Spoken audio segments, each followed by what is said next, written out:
I'm one of the people this cold morning, and as the weatherman said this morning when I was listening to him, at least the wind isn't blowing, so I guess we're all supposed to be very happy about that. And it is sunny and it's not snowing, so, but thank you also very much for coming. This is the first of what I'm hoping will be a number of meetings that we can do somewhat regularly. Come on in. Sorry, we just got started, so hopefully people will keep coming in. I asked everybody to sign in and just a few housekeeping things. Restrooms in the side over here. And the door, you obviously came in and out, so feel free if you have to leave. We won't try to stop you too hard. But we want to try to do these maybe at least 3 times during the year. And I'm not sure how all of you heard about it. We did some text messaging, which was kind of an experiment. And we want to try to keep people informed by email or text messages of a few things as they come up. One that we'll talk about a little later is we're in the process of doing the state budget this year, and there will be a public hearing in Concord at the State House later on this spring or winter, whatever. And we don't have a date yet, but if you'd like to know the date, if you leave your phone number, your cell phone number, we can text message that to you, or we can email you. It will be in the news, but usually it's not in the news for maybe like a week ahead of time. If we have the information on you, we can get it to you a lot earlier.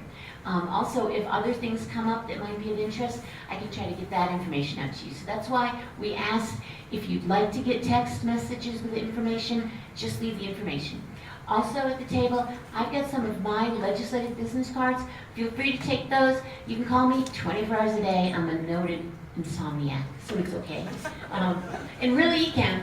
I might be a little bit dazed sometimes if you call me, but I usually will answer. Or you can leave a message and email, and the other reps that are here would equally be happy to have you. Probably not call 24 hours a day, but they'd be happy to take messages.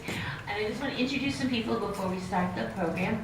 Senator Feltus, who will be speaking, is right here. We have Representative Christy Bartlett, who represents Ward 10. We have Representative Sophia Wazir, who represents Ward 8. Representative Christina Schultz, who represents Ward 9.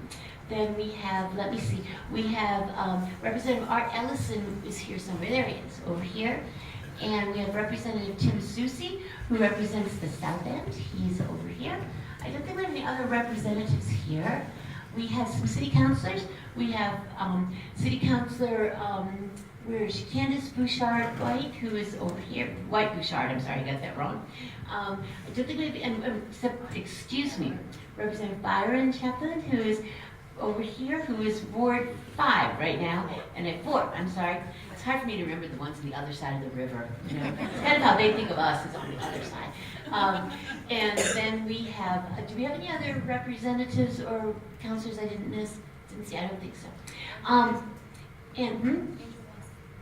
I'm getting to that. He's not a councilor or representative. Thank you. He's a councilor. So what we're going to do, though, first, before we get into some of the legislative stuff, is we have a very special guest who is very important because he represents a whole huge chunk of the state. I remember it used to be referred to as the belly band of the state because it stretches from one border to the next. Councilor Andru Volinsky represents District 2, I'm sorry. Numbers change over time if you're old enough like me. On the Executive Council, or sometimes called the Governor's Council. And he's going to share with us kind of a little update about what's going on with all of that stuff, which is everything that spends over 2 cents almost, I think. But he'll clarify that. But he has a very important job, and he's going to share with us what's going on there. Councilor?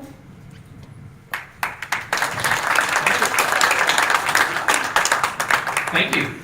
So good morning, everyone.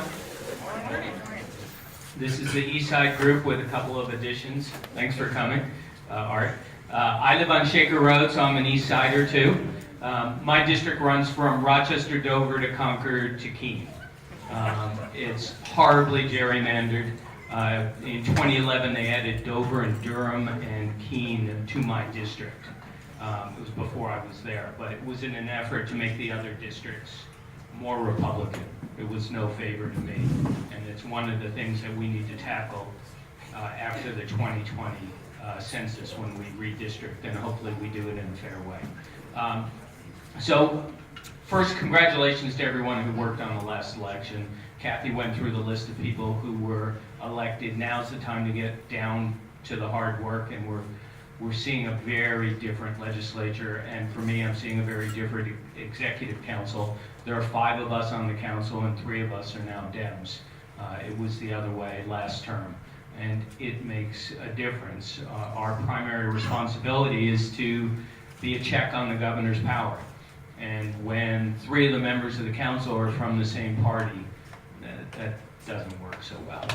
So I want to do 2 things. I want to talk just a little bit more about what the Executive Council does, and then Kathy, when she invited me, said to talk about what my priority is. My priority is school funding.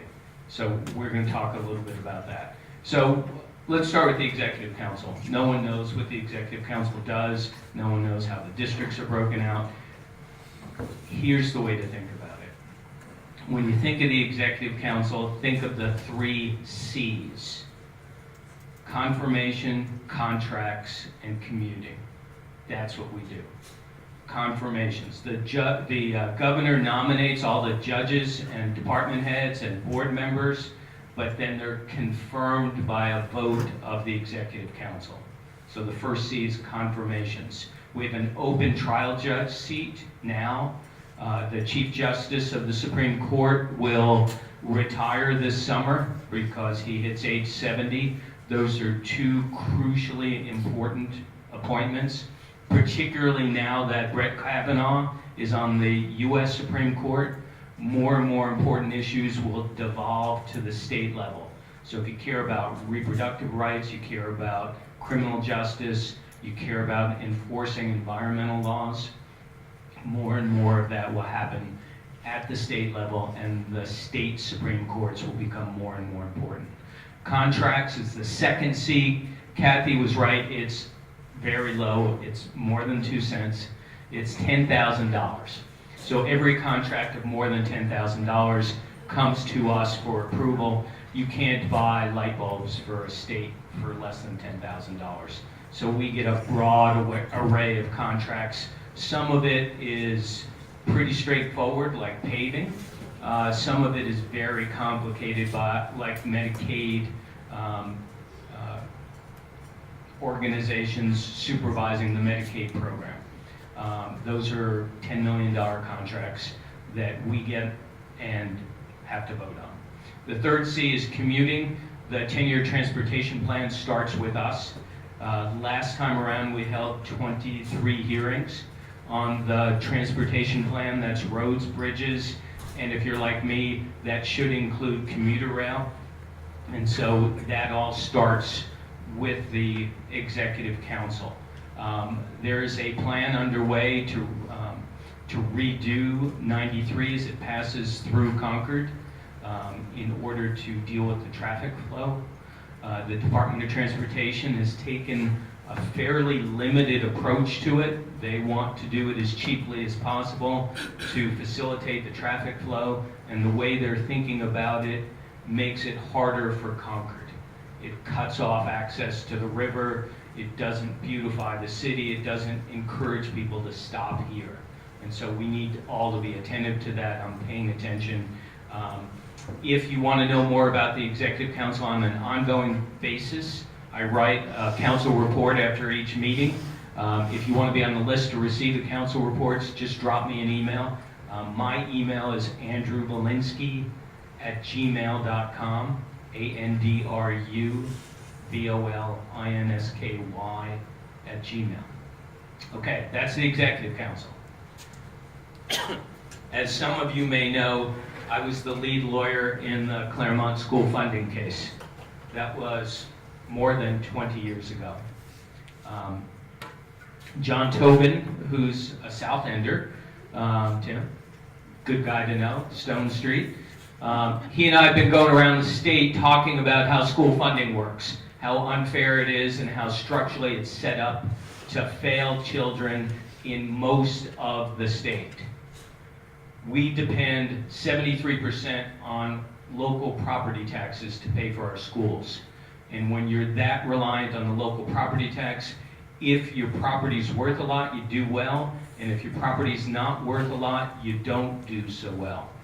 So this is my staff.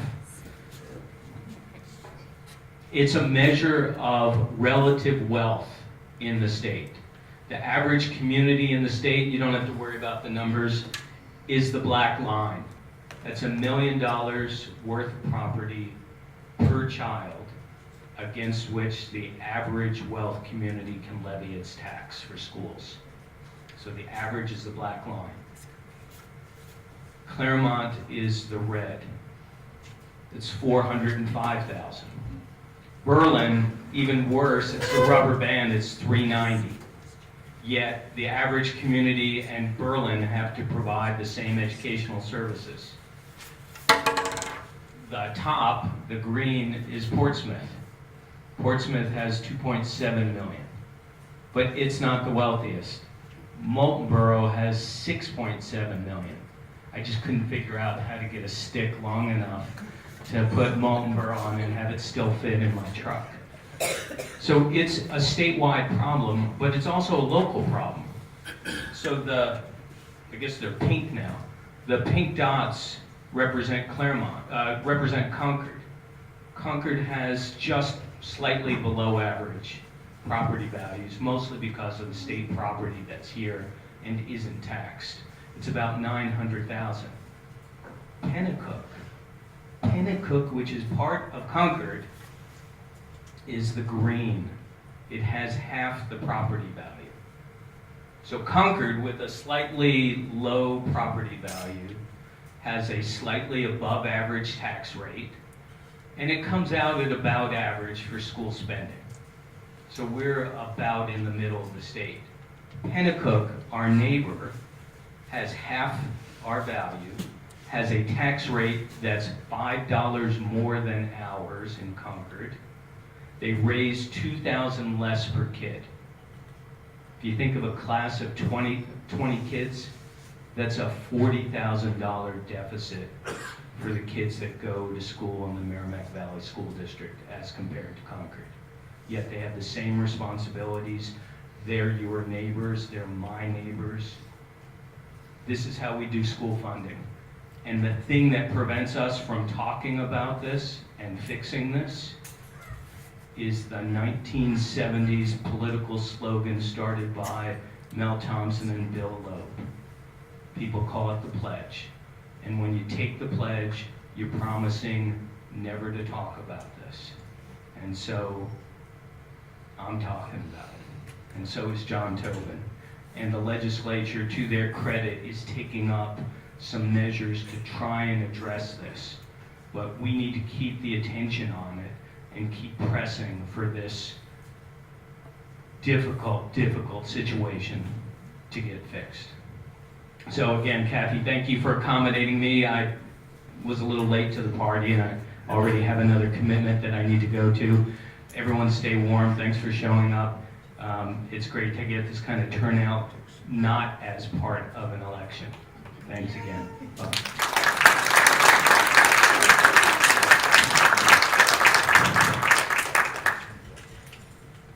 So let me introduce Senator Dan Feltus, who I think is next. Okay,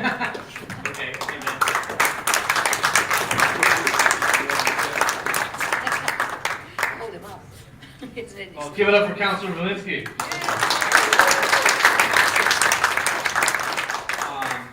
It's great to be here. I think it's 3 degrees outside, but there's a lot of warmth and love in this room. So I live in the South End, as many of you know, next to roughly the Susies and other folks, with my wife Erin, our wonderful children Iris, who is 18 months old, and Josie, who's 4 months old. And really just fortunate to be in the South End and just have a wonderful family. And live at 44 Hope Avenue in honor of President Barack Obama. With our 2 dogs, Franklin and Roosevelt. And just really grateful to have the honor of serving in this capacity as State Senator for Concord, Hopkinton, Henniker, and Warner. And we have just wonderful people throughout our community, many of whom have been mentioned so far by Representative Rogers. But let's mention them again. Representative Bartlett. Christie just does a great job standing up for workers and for state retirees. Representative Diane Schuett, who just came in, is an ardent advocate for our retirees. In fact, she presented a bill to raise the cost of living, do a cost of living adjustment for the first time in over a decade. Representative Schultz doing a great job up there, fighting the fight. Progressive leader has a bill in to raise the minimum wage to 15. Representative Wazir. Just had a baby. And is just really doing a great job. We've got Representative Ellison, who is a progressive champion. My brother there on the other side, and we got my brother from the South End, Representative Susi. Give all of them a round of applause for all the work they've done. It's $100 a year before taxes, and as my wife Erin says, you used to represent low-income people in your job as a legal aid lawyer. Now you are low income. But really, really committed people who go above and beyond. So we're really just fortunate to have this group here, and I look forward to having further conversations with them. So just going to give you a quick update what's going on in the Senate. But before we talk about what's going on in the Senate, let's backtrack to the election. We ran an election based on a plan. For the first time ever, a party seeking control of the state Senate actually laid out a plan of what they wanted to do, including expanding economic opportunity for everyone, standing up for our state retirees, doing a meaningful jobs bill to give people economic opportunity, in many cases who are left out and left behind in this changing economy, to advance education funding from cradle to career, to actually deal with our opioid and mental health, public health epidemics, and to finally pass paid family and medical leave insurance, which is so critical for our caregiving crisis, our opioid epidemic, and attracting and retaining the workforce of tomorrow. So what did we do last week in the state Senate?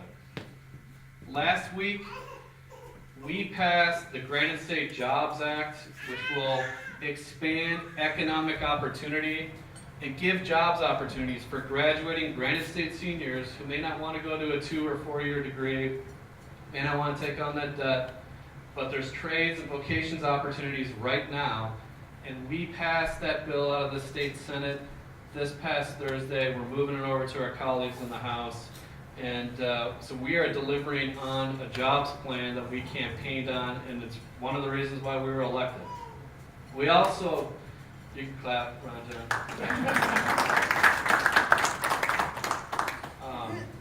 So we also have been working on the emergency room boarding crisis, which, as many of you know, each day in New Hampshire, unfortunately, there are 35 to 40 people who are sitting in emergency rooms, in many cases laying on cots in hallways of emergency rooms, including right here in Concord at Concord Hospital,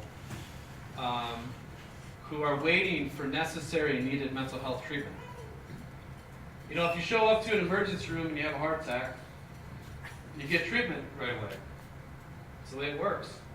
Unfortunately, right now in New Hampshire, we have a broken system in mental health where if you show up, you wait.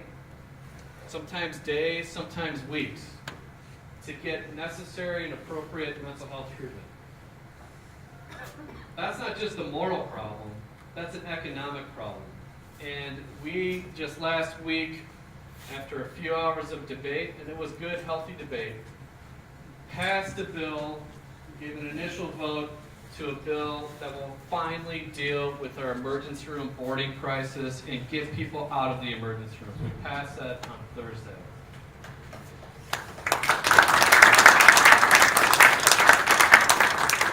We also passed on Thursday, bless you. We also passed on Thursday a bill to finally deal with a component of our bipartisan Medicaid expansion bill that went unfulfilled, which is bolstering reimbursement rates to mental health and substance misuse providers. We have the second worst treatment capacity in the country behind Texas and New Hampshire. And we have the second worst opioid epidemic based on last year's statistics behind West Virginia. And as we transferred the population off of the private plans of Medicaid expansion and into the managed care organization models, the reimbursement rates went down. We knew that our Republican colleagues wanted to shift the population. We said, if you do it, you're going to make darn well that behavioral health rates are sufficient. This past Thursday, we passed a bill, Senator Rosenwald's bill, to add $3 million in state funds, leveraging $38 to $43 million in federal funds for our behavioral health providers here in New Hampshire to continue to provide the services, mental health and substance misuse, that people need right now. We passed that on Thursday. So,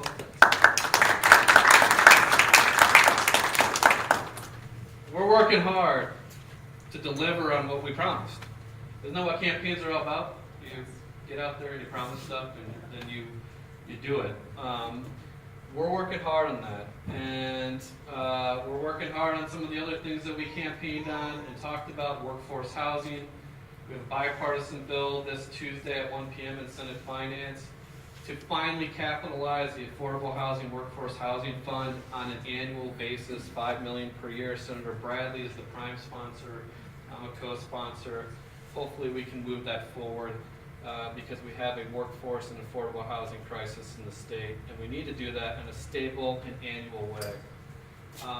We have a bill to finally do paid family and medical leave insurance. It's a priority for us in the Senate. It's Senate Bill 1.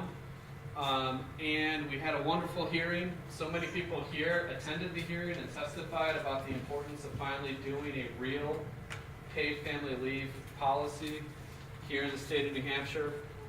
And we had 35 people testify in favor. We had 8 testify in opposition, 4 neutral, 115 signed it in support, 10 signed it in opposition. So you can see that the people who came out overwhelmingly supported it. The arguments against it is, there's some stuff out there calling it an income tax and that kind of thing. It's an insurance plan. It's an insurance plan when you have a new kid. It's an insurance plan if you have a non-work related illness or injury. It's an insurance plan if you have a kid with severe and pervasive disabilities and you have to take care of your kid. It's an insurance plan if, God forbid, your spouse is in hospice and you want to take some time.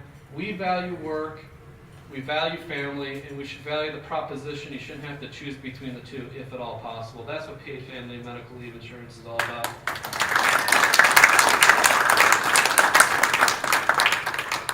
And so we're going to work through and get this forward. We're going to get it done one way or another. It's going to be tough, but we're going to keep working at it and work at it all together. The last bill I want to highlight, there's plenty of legislation we can talk about, but last one I want to highlight is Senate Bill 6, another priority of the Democrats in the Senate, which is dealing with child protection and our child protection crisis. Right now, caseworkers at DCYF have more than triple the caseloads that they should have based on national standards for caseloads.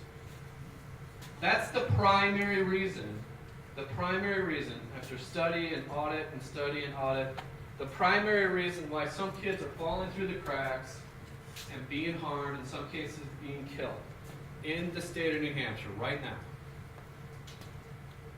So, as a parent, this is particularly poignant for me, but look, if you're going to deal with it, you have to spend some money.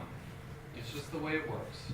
If you want the staff to bring down the caseloads, you have to spend the money. Our Republican colleagues, unfortunately, have been unwilling to do so. This year, Senate Bill 6, we're finally going to bring the caseloads down and treat our children the way we should.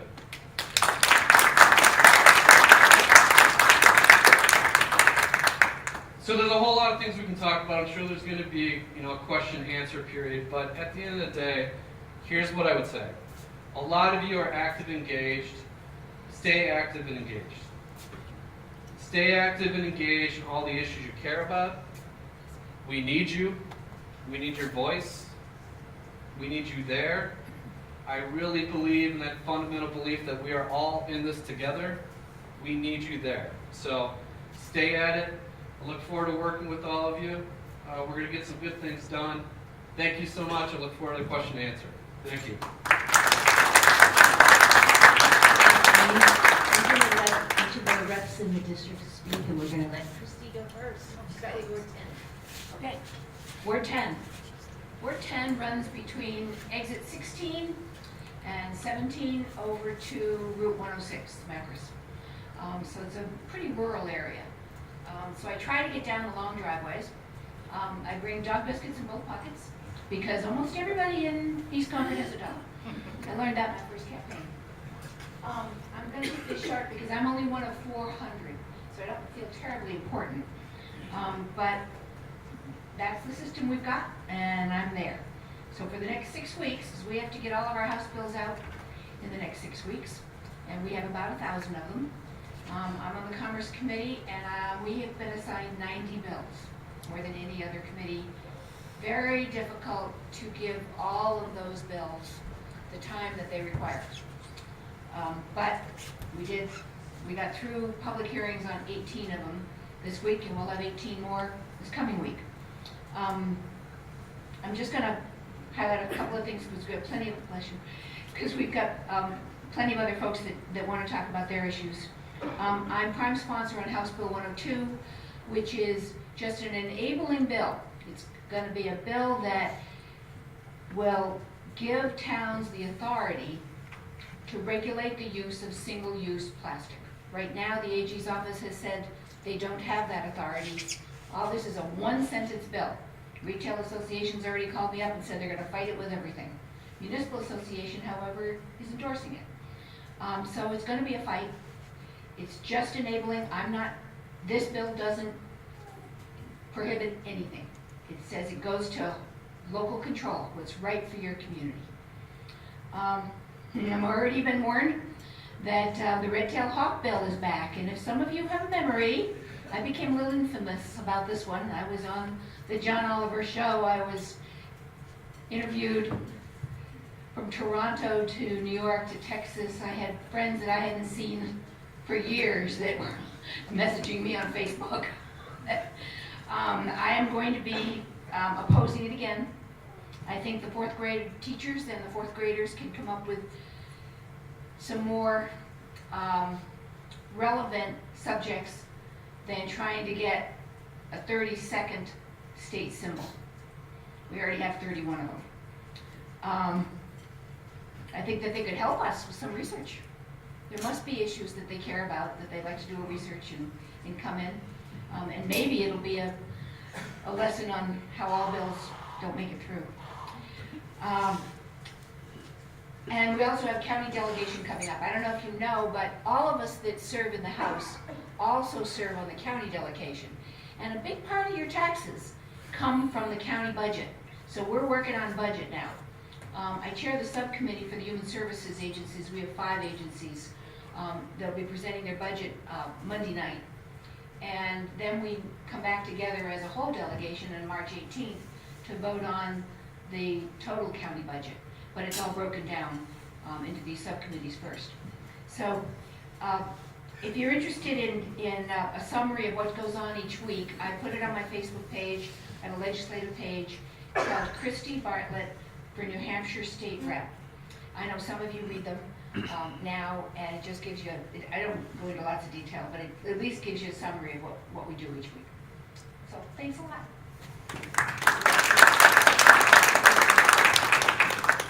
Here's Chris Schultz, Ward 9. Thank you. Great to see everybody. I won't take too much of your time because I want to hear your questions. Thank you, Senator Feltus, for hat-tipping a bill that I'm working very hard on, and that is to HB 731 to raise the minimum wage in New Hampshire. We currently don't have a minimum wage, therefore we default to the federal one of $7.25. And there are a lot of stereotypes about who is on minimum wage or who earns a lower dollar per hour. And really, the number one group of folks that are impacted by this, women, shocking, right? A lot of working mothers, and so it affects women and children more than anyone. And it would be a great boost to our economy. And I should say where my ward is, basically the other side of Loudon Road until you get to her district. So we do have the McDonald's and the Burger King and whatnot, although they've been raising their wages too, but a lot of low wage jobs tend to be ones that are dominated by women, and so we desperately need to raise that wage. If we kept pace of inflation from when we first started a minimum wage policy in the United States, I think we'd be at least at $22 an hour, probably, do you know, Brian? 27, 25, somewhere in there. Yeah, so we definitely haven't kept pace with inflation. So $15 an hour sounds reasonable to me. So that's the biggest one. The hearing for that will be on February 20th, if anyone would like to come and testify, and I hope that you will support that bill. And I look forward to your questions. Let's leave it at that for now. Great to be here. And now Representative Sophia Wazir, and we're in her district right now. All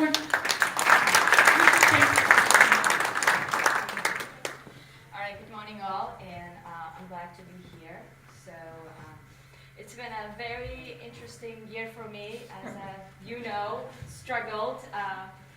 Had the baby, by the way, and he started the babies today, and I was trying to bring him, but he was a little fussy and didn't want to scream around.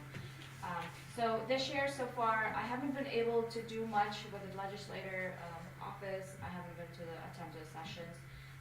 The session itself started this Thursday, so I missed a couple of bills, but and my priorities were this year, I have co-sponsored 3 bills.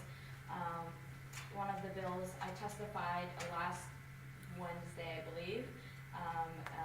Last Wednesday for HB 651 for candidates to be able to use their campaign funds for the child care, so that way we can recruit more working families, young mothers, or young fathers to participate in legislators.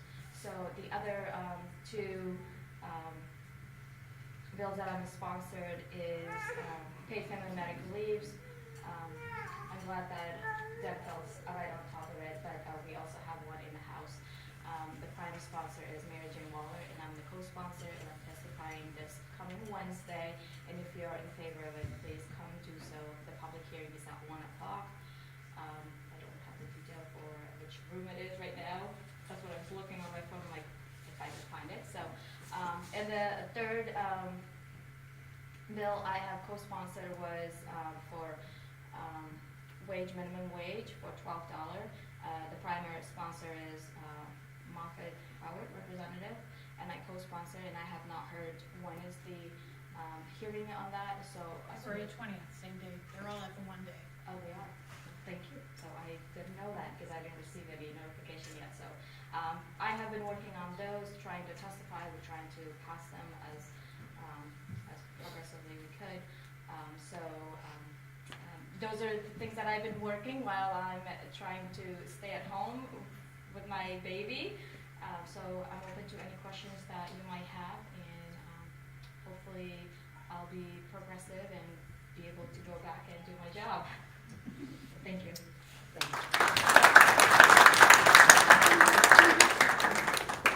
Before we do questions, I'll give you my little pitch. I get to serve on the really unimportant little committee called the Finance Committee. And our work will really begin on February 15th. The governor will give his budget address on the 14th, Valentine's Day. His love letter to the state will be the budget.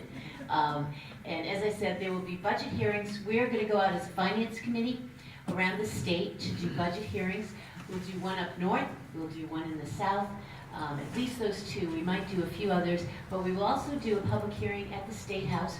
It will be a day-long event that you all are welcome to come to and tell us your thoughts, your requests, and I would encourage you to come to that. We do listen.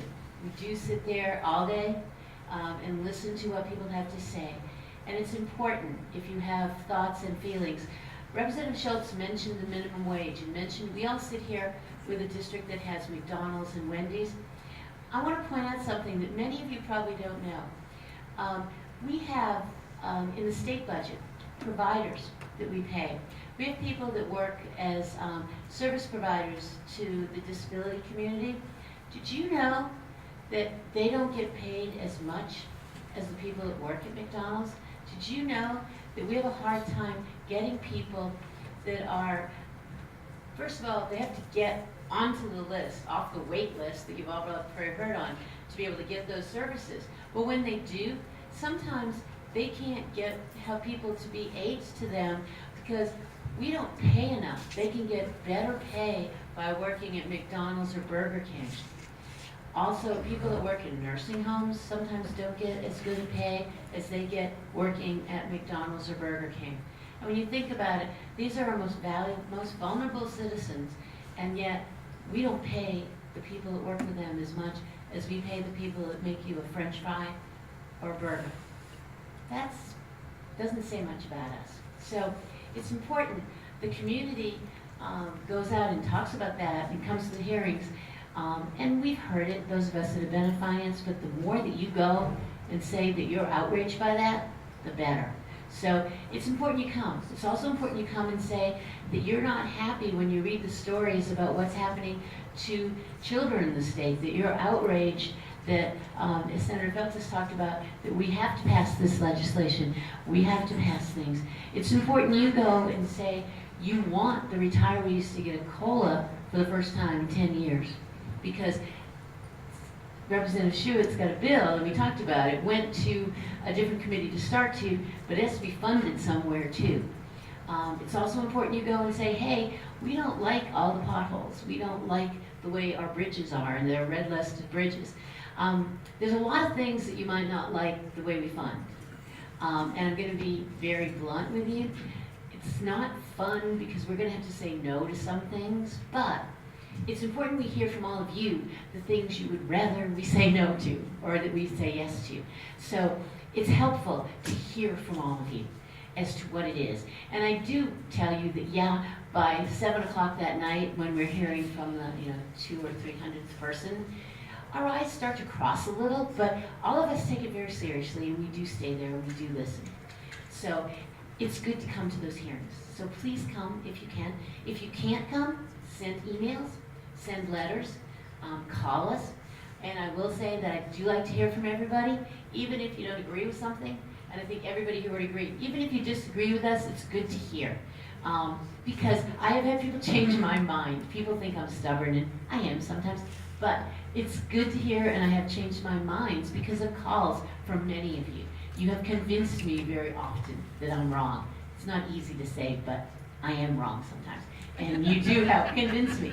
So I will be happy to let people know. As I said earlier, some of you have come in since we started. If you give me and leave on the sign-in sheet your email, or if you have a cell phone that I can text you, I can call you. But if you want to know the date of that hearing, we will be deciding fairly quickly when that hearing will be. And as soon as I know, I promise I will get the word out to folks as to when it will be. Generally, the public hearings in the State House we usually start them at like 1, and they will go till the last dog dies, as they say, however the phrase goes. We will stay there, and I know there have been times that we've stayed there until 10 or so at night, or even later. So we will be there as long as you want to come and talk to us. As far as other legislation that I've been involved with, I have to tell you, the fun one that I got to do, I don't know have many of you heard of Liberty? Liberty is the Concord police dog. It's a therapy dog, actually. Liberty works with kids. When kids are the victim of crime, it's a hard time for a kid. And Liberty is the new therapy dog that Concord police have, a beautiful golden or yellow lab that goes at the initial time and will work with children if they've been victims. In 11 other states, the dogs are allowed to go to court with the children when they testify. And it's done in such a way that it's not prejudicial, that they're brought in before the jury and so forth. And so the Concord police came to me and asked if I would work with them on a bill to allow that to happen in New Hampshire. And this week, I think it was Tuesday, Liberty came to the State House. We got permission, and Liberty came to the State House and testified with me. In front of the Judiciary Committee, and that was very nice to do. And Liberty was very well behaved. Went to an almost 3-hour hearing, didn't whimper, didn't bark, didn't bite, didn't do anything wrong. She was very well behaved, and better behaved than many people I've seen actually. She did cheat. I got to give her cookies during the hearing, but I think all of us think that's okay. But that was a fun bill to sponsor, and many of the representatives in Concord also co-sponsored, as did Senator Feltes, so that was a fun thing to do. I'm also involved with a number of other pieces of legislation that you could all look up if you're interested in, and I know that some of you have called me about other bills that you wanted me to support, and I try to when you ask me to. So with that, what I would like to do is actually hear from all of you and see if any of you have questions, if you want to give us your critique, if you want to give us your input about what you'd like us to do that we're not doing, and I would be glad to have you come up if you want to use the microphone, or if you want to shout, if you want, however you want to do this. So, does anybody have anything they want to say, ask, do? There's got to be some. Rosemary will start. Senator, this is great. Rosemary, and if you could give us your name so that everybody knows. Rosemary Lanier. I guess what's happening with redistricting? You know, as far as, are we going to have an independent commission or what? Thank you for the question. Before we answer it, I just want to note the mayor is in the house. Jim Boulay, give it up to the mayor.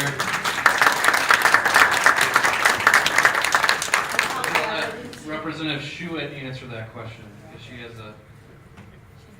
Thanks, Senator. My name is Diane Schuett. I represent your neighbors, Pembroke and Chichester, Merrimack, District 20, although I do see some familiar faces here, folks that I know. I am not listed on the bills due to some sign-off glitches, but my primary cause for about the last 2 years has been fair redistricting.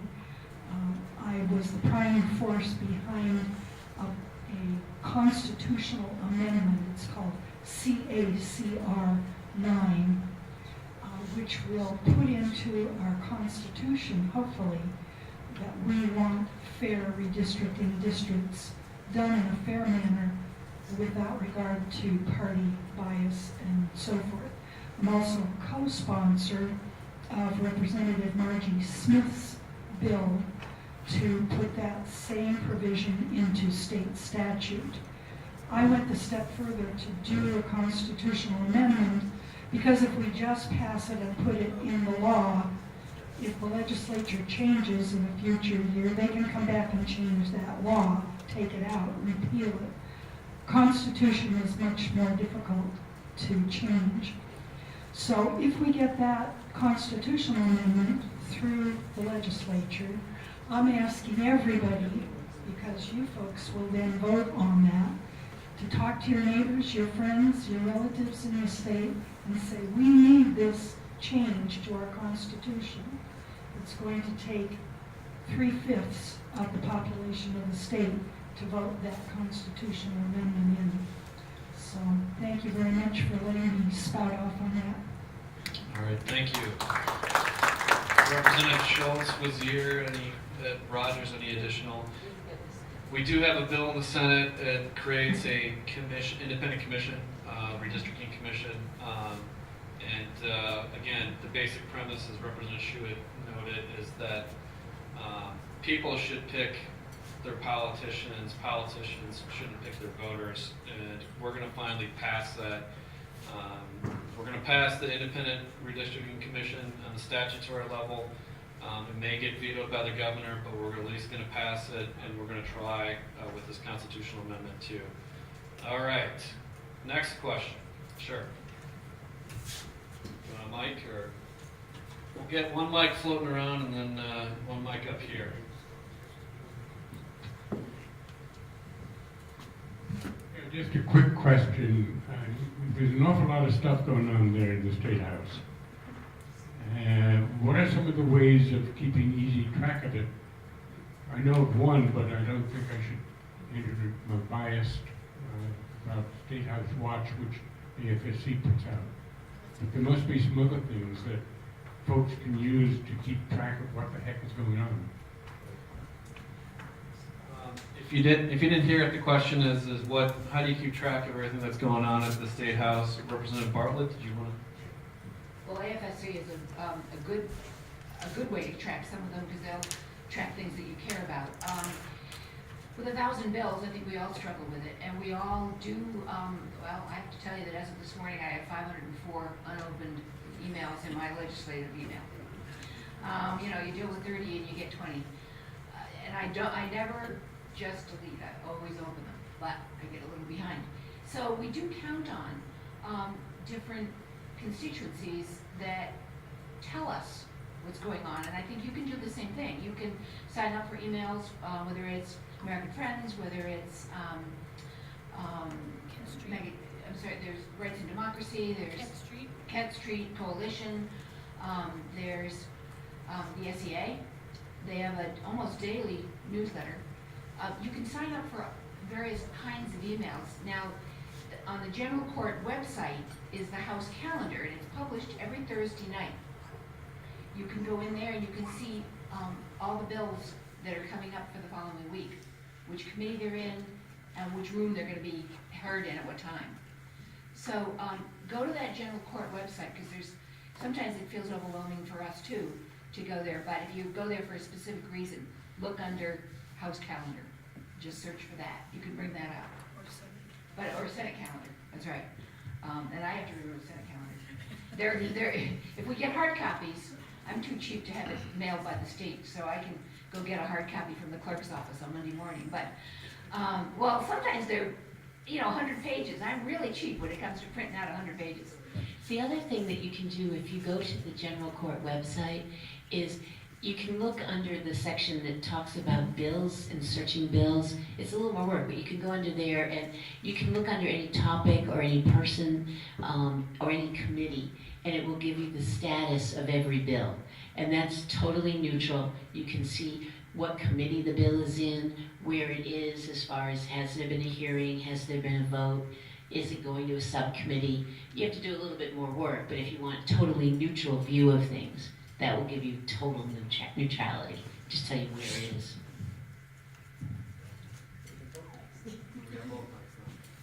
Suraj.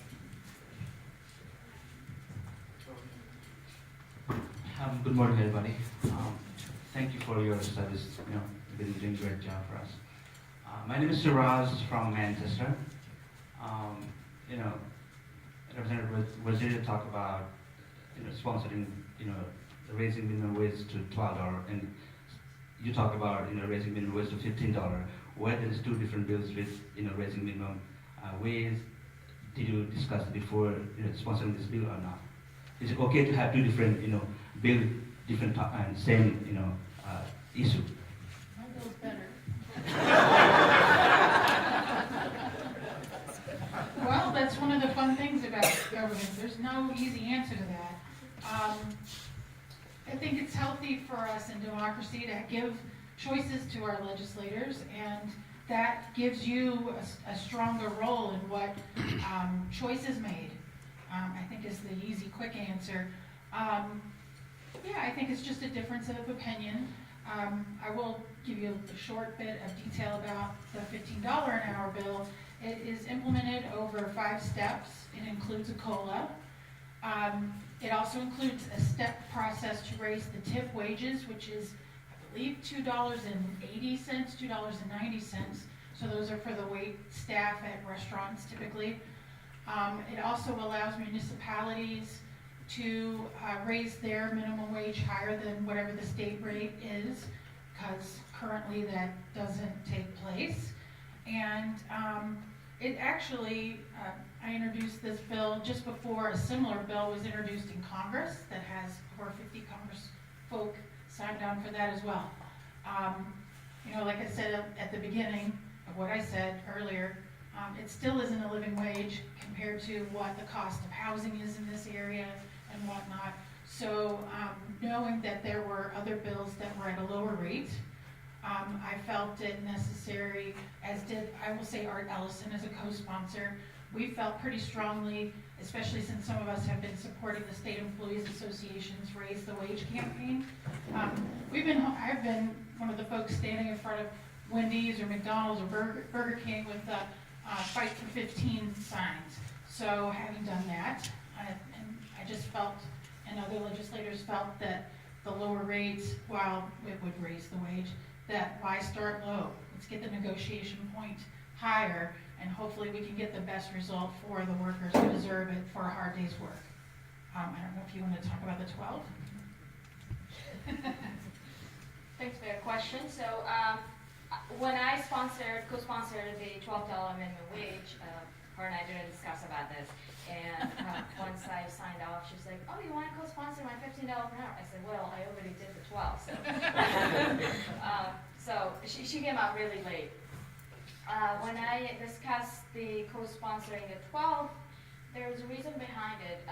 This basically, when we did a research, the other states obviously has, Vermont, Maine has a little bit lower than 12, so we wanted to stay a bit higher than that. And it's also good to have option, like she said, 12 or the 15. Potentially our $12 will be going up to $15. There is potentially raising up to 2021. By 2021, we should be raising it to $15. So, and then you said there's remarks of how it's breaking down, and so yeah, let's hope that either 12 or 15 goes through and passes, because 725 is not enough. So, but still, 12 is better than 725, or 15 is better than 12. So, but my goal is to either one of them passes, I'm happy, and to give opportunities for our hardworking people that deserve better. So, yeah, let's hope that passes. Should also note thank you, Sue. Should also note there's a Senate version of minimum wage as well. The upshot is all these bills are going to go to Representative Tim Soucy's committee as vice chair. So he's going to work it all out. So you have 3 options. We'll figure it out. That was good. We got a question in the back. Thanks, Carl. Hi, my name is Cheryl Hunter, and all these bills are really good, and I think some of them are very worthwhile. However, tax rate in New Hampshire is really, really high. In Concord alone, we've seen our taxes go up another $200 per quarter, $400 per quarter. This is getting ridiculous, and that's in 1 year. So, while all these bills are really good, and we may support some of them in principle, we can't support them financially. It's getting to the point where we may have to move out of here. I don't even work in New Hampshire anymore because I get paid more in Massachusetts. We've got to do something to lower the tax rate. And I know that an income tax, I know that a sales tax is not viable in New Hampshire. I mean, it's like political suicide. But something has to be done to control spending so that we can bring those taxes down and make it affordable to live here. Well, I think there was one other thing that I wanted to mention, and I heard this on NPR, that young people are moving out of the state at a really high rate. Well, I see why. My daughter is in that same situation. They're now living right on the border of New Hampshire and Massachusetts because they have to work in Massachusetts to make a living. Absolutely. And you know what? The mayor, city councilors, school board are doing a heck of a job to hold the line on taxes and provide appropriate services for our community. The real problem is the state. And the state needs to step up and provide more help for our communities on education, local retirement, a whole host of different things. And let me give you a specific example. We have a bill in the Senate that I'm sponsoring that freezes in its tracks the additional tax breaks for big corporations and instead gives that money to our municipalities to reduce the pressure on property taxpayers. Middle-income granite staters are taking it on the chin on their property taxes.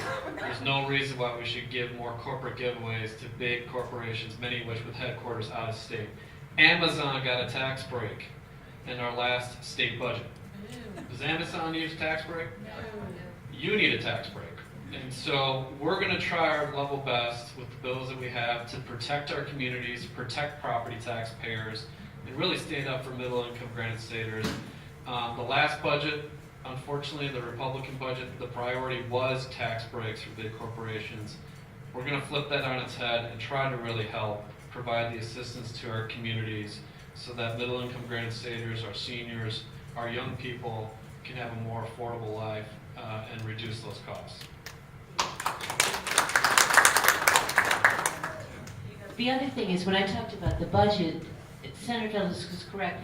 The last budget was much more focused on giving tax breaks to upper income and to corporations, and we balanced it on the local communities. Everything from education funding to funding for health and human services to funding for infrastructure was balanced such that the local communities had to pick up the costs. So when we're looking at the budget this time, it's a different group of people that have the majority votes. And we're trying to look at it a different way. We're looking at it just as you're looking at it and saying, hey, we have to do something so that it's not going back to the local municipalities to pick up these costs. And we're trying to look at it, and as I said, we know we're going to have to say no to some things. We always do.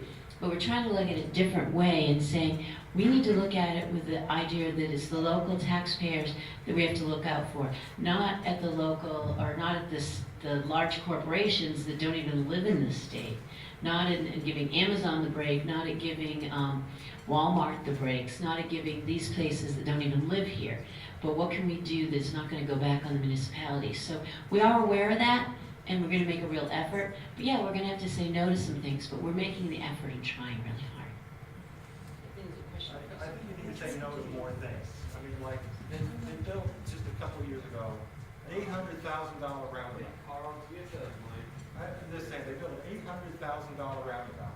Then they built another one up in Pinnacle. Maybe it wasn't $800,000. Talk about fixing potholes, you turn around and you're spending $800,000 or $600,000. We need you to use the mic, we can't. You want me to sum it up, Lisa?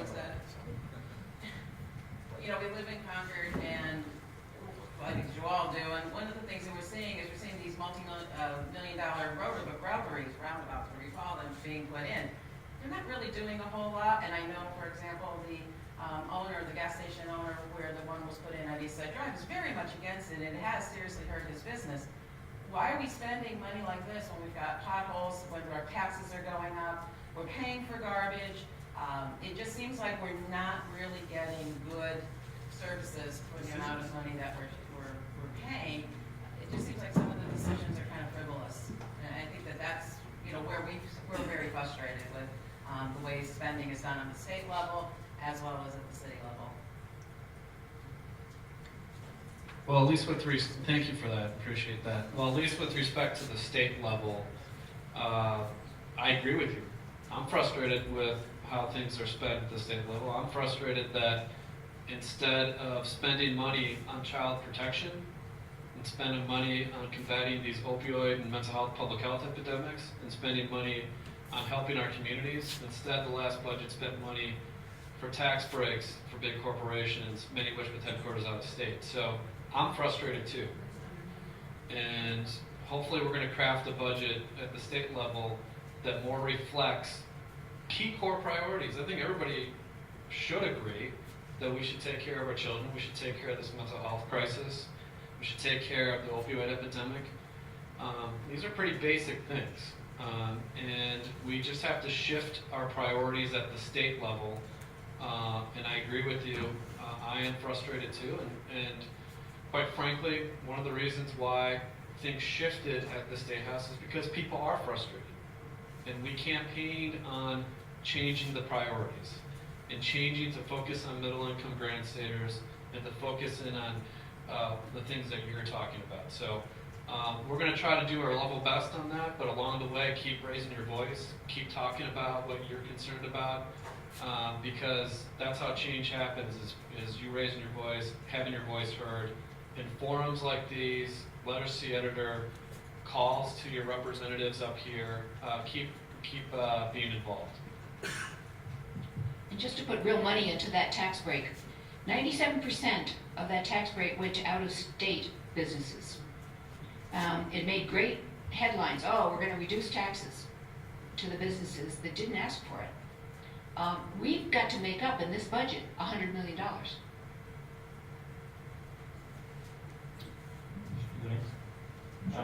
So it's just slightly a different question, but around transportation. So I keep hearing a lot of things around over the years around the commuter rail. Sometimes there's a study going on, and then somehow it doesn't go on. I think we have an incredible opportunity to connect at least a city like Manchester, not really, connected to larger Boston area. And I'm just wondering, what are the thoughts around that? And is there any legislation in place? Are we looking into that? Because widening 93, 3 poles, 4 poles, it's not going to really relieve the traffic conditions. It's going to make it more and more harder to commute from here down to Boston. I should probably mention, my name is Ranjan, and I commute to Boston, to make a living, right? So that's what it is. Just thoughts. Thank you. Thanks, Ranjan. There is a bill in the House and a bill in the Senate to do the next phase of the rail project. It's the engineering study. There's been a broader study, but the actual engineering work and how it all fits together, that study hasn't been done. It's roughly $4 million. We can pay for that with largely with unused something called toll credits that New Hampshire has accumulated. So federal money basically is available for us right now to pay for that study. It won't even be New Hampshire taxpayers paying for it. So for whatever reason, though, it's been kind of a partisan issue. Democrats, by and large, have supported it, along with business groups, including business groups in the southern tier of the state, and Republicans have opposed it. It just is what it is. So hopefully we'll move forward on it. It's important for our economy to consider multiple forms of transportation. It's important for combating climate change, quite frankly, which is probably part of the reason why the Koch brothers, Americans for Prosperity, oppose rail, and they've funneled money into anti-rail projects. But look, we need more options, public transportation options for people. Those are wise investments, especially if it's all federal money. So hopefully we'll move forward on those bills. And we're thinking about transportation, we've got to think about all the things involving I-93, including through Concord. I oppose, along with the city, the current plan with respect to I-93. That's going to be a big deal coming up. We need to work together and continue to raise our voice on that, so make sure our community is protected through that process. Anybody else want to comment on the rail question? Everybody's for it. Hi, Bob Reels. How you doing? Thank you all for having the session. I'm in Ward 8, and I'm on the south side of Loudon, behind Arnie's place. And I had 3 topics that came to mind when I got the postcard in the mail, in no particular order. One is the National Guard, the State National Guard helicopter seems to go after 9 o'clock in our neighborhood, Ward 8. I don't know if the state has any input on that, but it doesn't impact me because I don't have young children, but people that have young children, I think it's a little bit much. The other thing is I lived in Plymouth for 20 years, and I know there at Plymouth State University paid for one of the fire vehicles because they demanded fire services that were not, the taxpayers in Plymouth didn't want to pay for. And I didn't know how much the state pays the city of Concord for state services and support services, but I encourage that to be maximized. And then the biggest issue I have is I have a daughter who's teaching 6th grade in Franklin Middle School, and she taught 3 years in Plymouth and 3 years at a Catholic school in Boston. It's pretty upsetting what she experienced, is in particular the fact that she's not allowed to give students grades. Everybody passes. The kids have no motivation whatsoever to learn. She can't tell her parents when the kids are failing. And these kids are either going to end up, living in Franklin in a dead-end job, or the ones that, the few and far between that get out of the town because it's not adequately funded, are probably never going to come back to the town, let alone the state. So Plymouth was good, Concord's good, some towns can make it happen, but having personal experience about the trauma she's going through in Franklin, I just wanted to pass that on. Thanks. Thank you very much for sharing that, Bob. Look, at the education level, there's a whole slew of bills about helping support our education professionals, our teachers, people on the ground who are really helping out our kids, and hopefully we're going to be able to make progress on that. We'll find out during the session, but hopefully we'll make some progress in supporting your daughter and other people who are serving in that capacity. In terms of state support, absolutely right. The state needs to support Concord more, no doubt about it. We got a lot of land that the state uses, and there's a bunch of different ways and a bunch of different ideas, and hopefully throughout this budget process we can make some progress standing up for Concord. It's been overdue, quite frankly, and been trying to do that a little bit throughout this last few years, and every now and then we'll get stopped by our Republican colleagues on that, but I don't know if the Representative Rogers says if the mayor wants to speak, the mayor can speak. Yeah, but I just thought, I know we had long. This is your show. Mr. Mayor, I know we've had, since you and I were on the council together, we've had long-term negotiations about the reciprocation of the payments and stuff. I didn't know if you might want to say a few words about. So the direct answer to your question is, get it right, hear me? Yeah. No, use the microphone. Thank you. The direct answer to your question is, the state of New Hampshire, if you remember back, there was a bank where now is the Attorney General's office, right, on Park Street. That building, when it was purchased by the state, the agreement was that it would be $60,000 a year in contribution from the state to the city. So the state contributed $60,000 a year, $120,000 over their budget. Recently, I asked the public safety departments, being police and fire, can you give me a number of, based on calls for service to state departments, agencies, etc., how much it costs the taxpayers of Concord? The answer is over $200,000. So I've met with our delegation members, several of them have all committed to be as supportive as they possibly could, but we can easily show where, now that is just police and fire. Now do keep in mind, I want for their benefit, they do pay water and sewer rates, just like everybody else does in the city, so when they turn the water on, they pay for it like we do. But for police and fire protection, it is far less than what we actually provide for services. There's several times when I go to the State House, I almost have a heart attack too, so I need those things. Thank you, Mr. Mayor. Just one, the helicopter thing, we'll turn over to Representative Bartlett. Wasn't aware of that, but that's something we can bring up with the National Guard about the helicopter flying late at night. Let's go to Representative Bartlett. Sorry, I don't know anything about helicopters. But I'm going to address the Franklin tax cap. One of the things that the people of Franklin went to their city council says they wanted a tax cap. They didn't want any higher taxes. So they've got a cap there. When you compare, and Councilor Volinsky has real numbers for the city of Franklin about how much less they are paying for their kids to go to school in Franklin because they didn't want their taxes to go up. So they're not investing in their school system big time. But 73%, as he told us, of our property taxes goes to support our local schools. Again, the school boards have control over policy. So it's not something that the state can do as far as how the teachers are, as far as what the policy for that school is. We can't really influence that part of it. But 73% comes from property tax. If you cap your property taxes, you're going to cap your schools.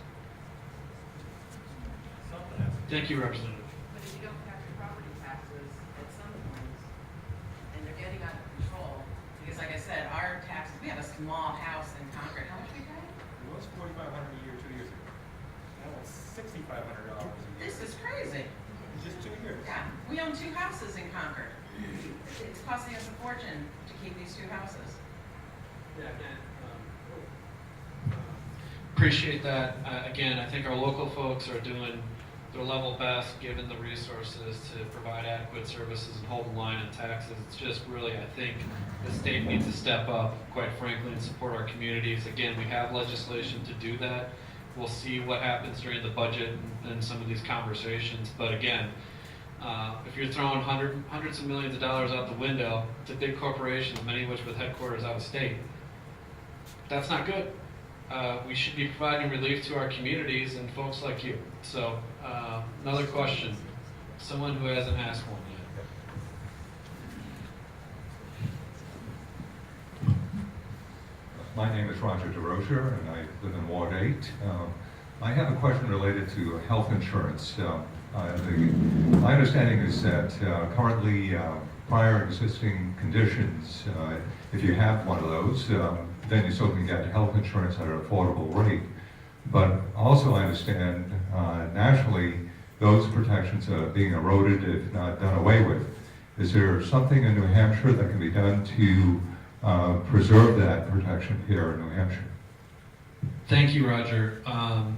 Yes, I filed a bill, it's Senate Bill 4. We'll have a hearing on Tuesday afternoon to protect granted staters with pre-existing conditions against discrimination, both in coverage, rates, and opportunity for keeping your coverage. It basically is called a backstop, the backstop to the Affordable Care Act protections on pre-existing conditions, and they are being eroded at the federal level. And also there's a case circulating its way up to the United States Supreme Court, led by the state of Texas, to knock out the ACA, including the protections for people with pre-existing conditions. So it's really important that we shore up our state law right now. And that's Senate Bill 4. It will have a hearing Tuesday afternoon in Senate Health and Human Services to protect all granted staters with pre-existing conditions. And hopefully we'll get that through, and I'm hopeful that the governor will sign it. Yeah, I have the same question like the guys in the back. I'm Isuri. I'm living inside Concord. I bought the house in 2000, almost 9, and that was that time 6,400 tax, property tax. But right now I'm paying 8,400. That means 2,000 more than that time. So if we are making progress in the state, and then they are paying, all homeowners are paying for the development or education or everything.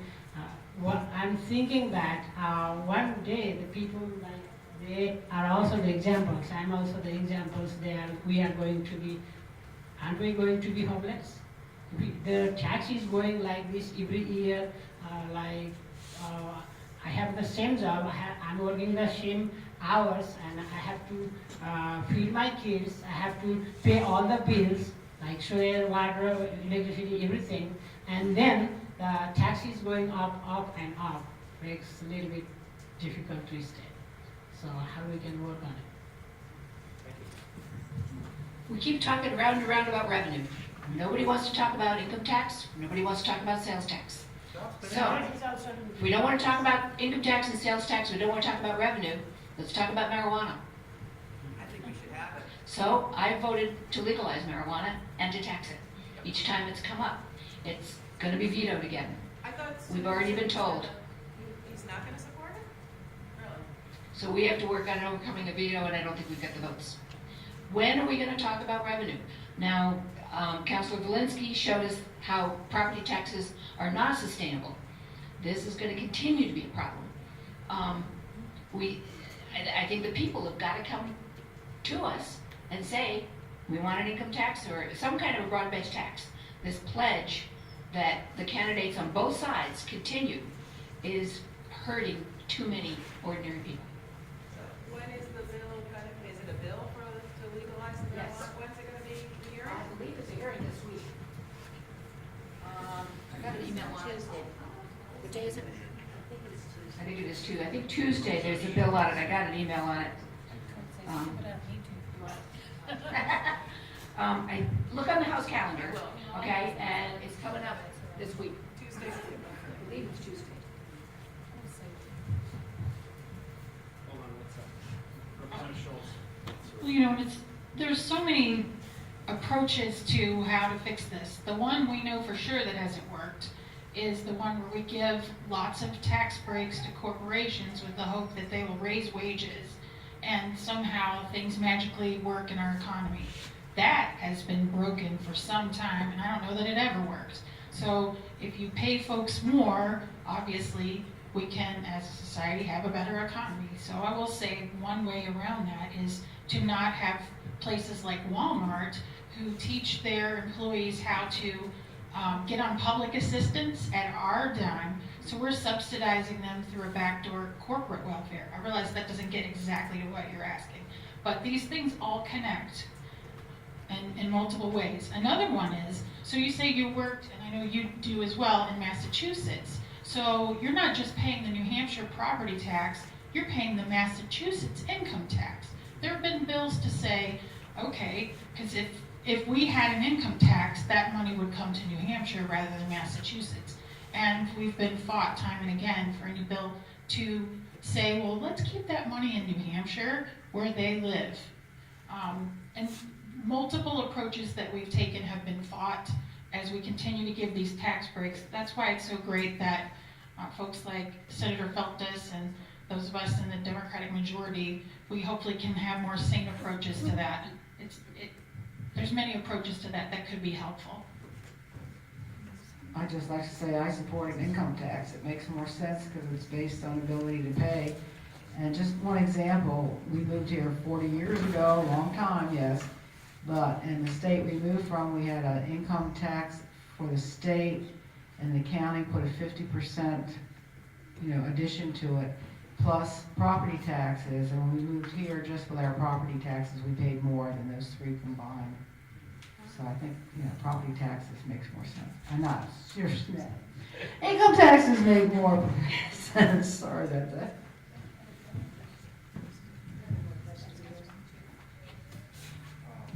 I have a question from a statement that was made earlier.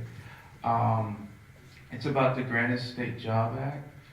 I wanted to ask when was it passed and when will it go into effect, and when we start seeing results and of that. Yeah, appreciate that. We passed it out of the Senate on Thursday. It's going to go over to, in all likelihood, Representative Soucy's committee at some point in the relative near future, and hopefully we can pass it out of the House and get it to the governor for signature. So it may be, a month or so of process before we get it through, but we got it out of the Senate, and now Representative Soucy is going to get it through. Right, Tim? Just like everything else.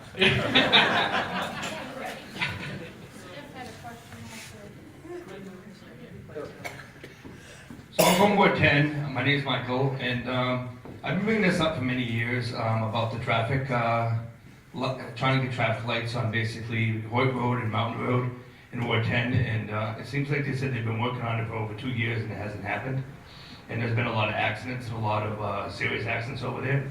And I really think that we need severely people looking into getting the traffic lights between Mountain Road and Hoyt Road, because it just takes too much people getting hurt and takes too much time out of the law enforcement to basically, and also the emergency personnel. Thank you for that. I'm not sure I don't think that's a state, that's city. I would refer you to the mayor and some of your councilors and candidates for council up here. Andru Hawkins is here. She's running for council up here. There's some other folks here. I would refer you to them. I think Steph had a question. Yeah, when this requires some work from everybody in this room, and you need to go after the details, and when bills don't pass that you want, you need to go and find out what your representatives have voted for. And if there's a bill that the governor vetoes, the people that go against the way you want it, those are the people you need to talk to. So again, it's work, but you drill down to the details, and I suspect some of the bills we've talked about today will get vetoed in the corner office. He has a phone, he has a door, and when that happens, let him know. Thank you, Steph. And in line with that, if you care about some of these things, and again, some of these things that we talked about, we're gonna get through. We're gonna pass. If you care deeply about them, you can advocate also with the governor, and including a budget that makes sense for middle-income granted staters, not a budget that prioritizes tax breaks for big corporations. Look, this budget is going to be a big debate and maybe a big fight, and that's okay. That's part of democracy. But just in terms of numbers, we talk about helping communities and helping property taxpayers. Just in terms of numbers, let's look back at history briefly. Bill O'Brien's budget dismantled the state's revenue structure. Taxes, fees, created more loopholes, almost all disproportionately to benefit those at the top, the wealthy at the top. The first budget of Governor Hassan, had less state dollars in it, real dollars, unadjusted for inflation, less state dollars in it than the budget of Craig Benson. That's because that's because Bill O'Brien dismantled our existing revenue structure, including creating a bunch of loopholes. So we're still struggling to come back from that. And now on top of that, some of our friends layered on top of that these tax breaks for big corporations. So at the end of the day, as Representative Schultz is right, there's more than one way to skin a cat.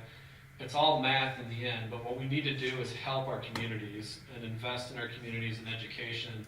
However it is, there's lots of ideas, closing individual cap gains loophole to whatever.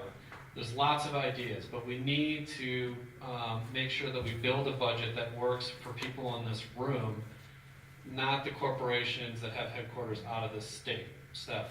Yeah, and can you just, for perspective, can you put a date on when you were saying the budget from Benson so people understand what year that was? Because a lot of people, I assume, don't know what year that was. So the 2003 fiscal year to the, when was Hassan's first year? 2006. 2012. So 9 years. Unadjusted for inflation, less state dollars in real terms in Hassan's budget than in Benson's budget because of the consequences of what the Bill O'Brien legislature did to our budget. Again, one budget. Again, it's math.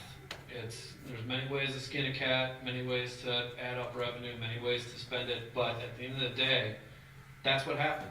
And on top, you're layering on top of that these additional tax breaks, and you have people in this room who are hurting, and the people who are corporate executives, Jeff Bezos isn't hurting. Jeff Bezos got a tax break, you didn't. That's not fair. Dale Dene. One last question. Hi, I'm Dale Dene, Dustin Broadway. We heard from my husband, we live in East Concord. I was curious about the paid family medical leave bills. There's one in the House, one in the Senate, the governor's put forth one. For us, it's an incredibly important issue. After our son was diagnosed with spinal muscular atrophy, I ended up leaving my job. We went down to a one-income family. We spend most of our vacations, as you will, at Boston Children's or Connecticut Children's. I'm in support of paid family medical leave. I'm finding the details between the three plans a little hard to navigate. And I was just curious if you could maybe highlight a couple of the key differences between the Senate and the House, and how those of us who support, in theory, paid family medical leave should target our advocacy. We can certainly show up at the State House, do visibility for both bills. Is that the best way to do it? I'm just curious what the conversation has been between the House and the Senate. Thank you for the question. Myself, Representative Wallner are working together on this, Representative Susi. people are in alignment on how to move the legislation forward. There are some small differences between the Senate bill and the House bill, but those are going to be ironed out, and we're in agreement about how to pursue it. So the basics of the Senate bill and the House bill are 12 weeks paid family medical leave insurance for qualifying conditions, caretaking for a family member, new child, illness or disability of yourself that's not work-related, 12 weeks in any calendar period, 60% wage replacement, similar to workers' comp. And then businesses have the option of purchasing family and medical leave insurance, short-term disability on the market, and or providing that themselves to their workers to meet the requirements of the law, or they can be part of basically the unemployment insurance system. This is an addendum to unemployment insurance, and so they could be part of it. They could pay in insurance premiums into the system, either on behalf of their worker or withdraw or deduct. And so it functions in large measure like unemployment insurance. There's also potentially a third-party administrator of the plan, because we heard public-private partnership is important, and we certainly built that into the plan to have a public-private partnership, a third-party administrator of the plan. That's in both bills. Job protection is a separate topic, but it's in the bill this year. And it's not currently in the House bill, but it will be. What does that mean? Under FMLA, if you're an employer of 50 or more employees, if someone goes out on a qualifying leave, they are, upon return from that leave, entitled to their job back or a substantially equivalent position. Employers can fill the position, temp or otherwise, or shift tasks amongst existing employees, but under FMLA, 50 or more employees, unpaid leave, unpaid, you're entitled to your position back. The key question in terms of that, many states have extended, when they've done paid family medical leave insurance, they've extended that job protection down to employers of employees, 25 or more, some 5 or more. In the Senate bill, we put it at 15 or more. So if you're an employer of 15 or more employees, you have to do the job protection piece under FMLA. The House bill doesn't have that in there yet. It will have that in there. The key difference between the House and the Senate bill and what the governor has said is as follows. One, let me just lay out what the governor said, and then I'll provide my opinion. So the governor had a press conference along with the governor of Vermont, who vetoed paid family leave last year, and said, what we're going to do is we're going to have state employees into a pool, and then there will be a third-party administrator, and then based on that, in New Hampshire it's about 1% of the workforce, based on that, the third-party administrator will then provide paid family and medical leave insurance to all granted staters at affordable levels.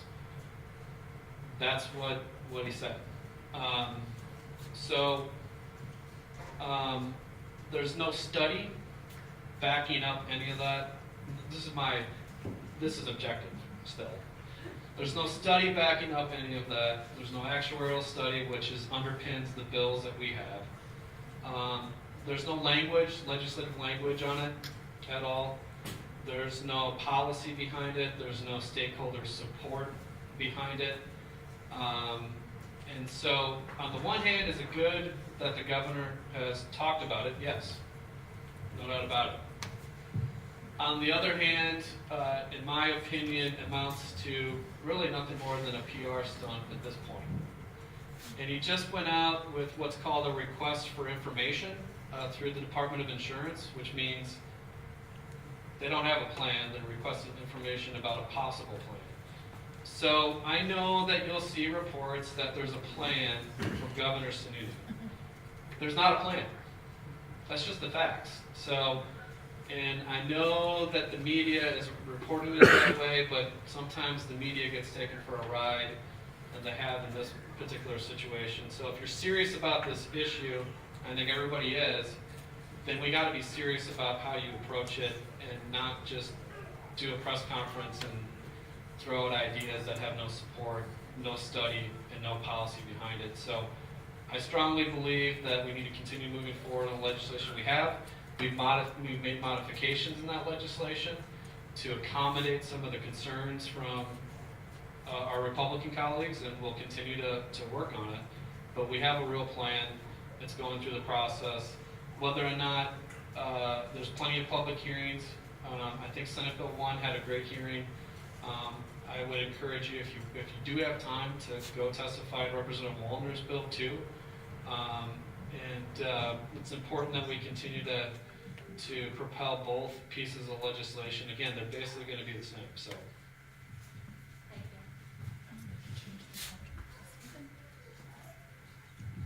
I wanted to change the subject on something since I'm also a constituent of Representative Rogers. We haven't had any school shootings, thankfully, in a little while. But Representative Rogers is spearheading the effort to reduce gun violence in New Hampshire, and I, as a constituent of hers, wanted to applaud her for that. She's very humble about it, but we have a couple bills coming up. I don't know if you want to talk about them. We have a background check bill that's coming up that's very reasonable, that gun owners, also some percentage of gun owners support. What is the other big bill? Well, anyway, Representative Rogers has been working diligently to outline a multi-year process to address gun violence prevention, and she needs to be applauded for that, and I realize we hadn't talked about that. I just wanted to mention that as a constituent of hers. Thank you. Thank you for your leadership on those issues. Any other questions? We'll take one or two more questions. And I'm sure people will be floating around afterwards too, so. Seeing none, have a wonderful weekend. Representative Rogers. I wanted to thank the IBEW and Mike. Thank you very much. They're a very important part of our community, and they're very generous to everything in the community, so please thank them. But I also wanted to, the mayor wasn't, I didn't see him when he came in, but thank you, Mr. Mayor, for coming, and I'm sure he will be glad to answer any questions you have as we break up. But also, there are a number of candidates. Everybody is aware, I hope. There's a special election on March 5th. Is that right? The polls will be open citywide. There's an at-large city councilor seat. There's also a Ward 10 seat. And the polls over here are the same as they have been. It will be at the Broken Ground School. It will be at Havenwood. And it will be, Ward 8 is the Baptist Temple. And from 7 until 7, please go and vote. And get out there because it's going to be a very cold day probably, and the candidates will be there. Some of them are here. We have literature available. I would encourage you to speak to them. And we do need to be out of here by 11:30, but that gives you a little time to mingle, and so please do so. And as I said, if you didn't sign in, please sign in so that we can get you information when we do this again, and information about the budget hearing. Thank you all very much.